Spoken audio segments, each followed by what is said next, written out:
Hey guys, Drifter here, welcome to Advanced Warfare in Depth. In today's episode, we're going to be reviewing the Suppressor attachment. The gameplay that you're going to get to see is excellent, especially for this channel. I'm going to be slaying people like crazy with the suppressed IMR here on Detroit, doing a lot of work in this momentum game, carrying the team as best I can, but I digress. Let's talk about the actual attachment. It's kind of the antithesis of the advanced rifling attachment. It's completely the opposite, but it does have some unique properties, so I would advise you paying attention. First of all, the suppressor does not in any way decrease damage. It shows as less damage in a bunch of Call of Duty games. I think it actually shows up as less range in this game, thankfully, but the impression is out there that the suppressor decreases damage.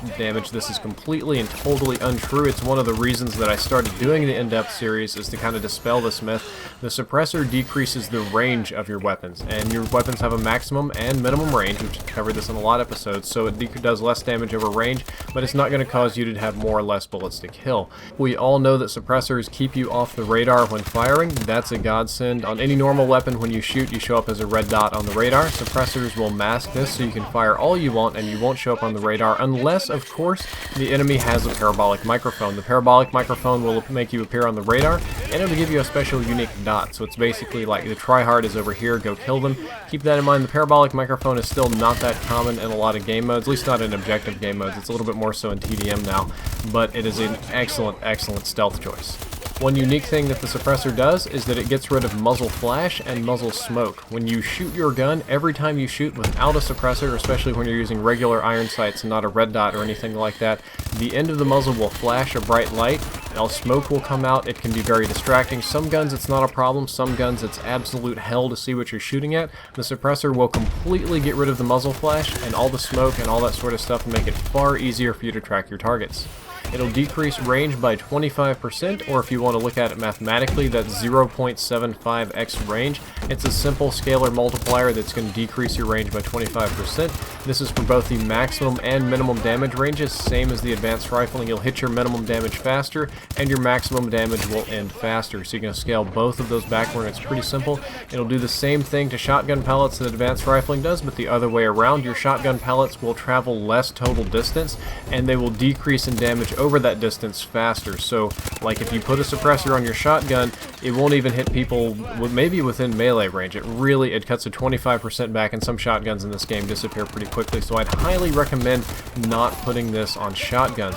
One of the things that I would like to note is that pistols and the ASM-1 have a different type of suppressor. It's called the pistol suppressor in the game code, and it has unknown values. This is a little gem given to me courtesy of Marvel 4 playing around in the code. We don't know exactly what this unique suppressor on the ASM-1 or on the pistols do. We do believe they have a slightly lesser penalty, but do keep that in mind. The ASM-1 has a special suppressor, and the suppressors reduce the one-shot kill areas for sniper rifles. Thankfully, in Advanced Warfare, there's only one sniper rifle that even allows you to attach a suppressor, and that's the Lynx. Now, I'm going to show you this clip of me headshotting somebody with the Lynx. I just did a little quick one in split screen to show you that with the suppressed Lynx, even headshots won't kill in one hit. They'll still kill in one hit anywhere in hardcore, so it's great for that, but here in core, even headshots won't kill with the suppressed Lynx, so don't even bother going for them. Go for body shots. And as for what weapons I think are good with the suppressor, I feel that the AK-12, the ASM-1, and the IMR are excellent suppressors. The AK-12 are excellent suppressor weapons. The weapons aren't suppressors themselves. The AK-12 is very high accuracy. The iron sights are great. When you put the suppressor on and it gets rid of the muzzle flash, that makes it even better. The AK-12 already has great range, so the suppressor doesn't hurt it very much there either. The ASM-1 is a bit of an unusual one. When it comes to submachine guns, I feel very comfortable running the suppressor on this submachine gun. The penalty isn't that bad, the 3-shot kill range is already really good, and it only helps the iron sights again by reducing the muzzle flash. It makes it very easy to work. And lastly, the IMR, which is something of an unusual choice, but I feel that it makes an excellent suppressed weapon. And a burst fire weapon, if you miss your first burst and you have to follow up, there's a huge penalty for you there. So if you have a suppressor and you miss, a lot of times the enemies won't even notice, and your follow-up can come fast, like before they can react. It really helps you win gunfights, and the IMR is deadly accurate anyway. It helps you use the iron sights, again, because of the muzzle flash thing. And as for strategies with suppressors, there are 4.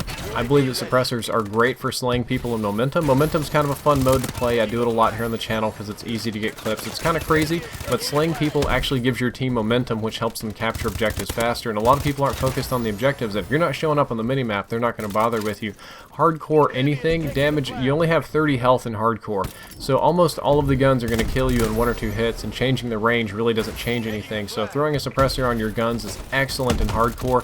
I'd pretty much not run anything without it. Again, search and destroy, one of those modes where stealth is super important, always good there. In team deathmatch, suppressors are great in team deathmatch. Most of the top tier TDM players are going to be running suppressor. I kind of ruined that for you guys with the parabolic microphone episode, but do keep that in mind that it's still good and viable in team deathmatch. Well guys, that's all for this episode. I hope you enjoyed it and that you learned something useful. If you did, don't forget to check out the previous episode, which is on advanced rifling, or the next episode, which is going to be on the quick draw grip. And as always, if you enjoyed, don't forget to like, favorite, and subscribe. Drifter out.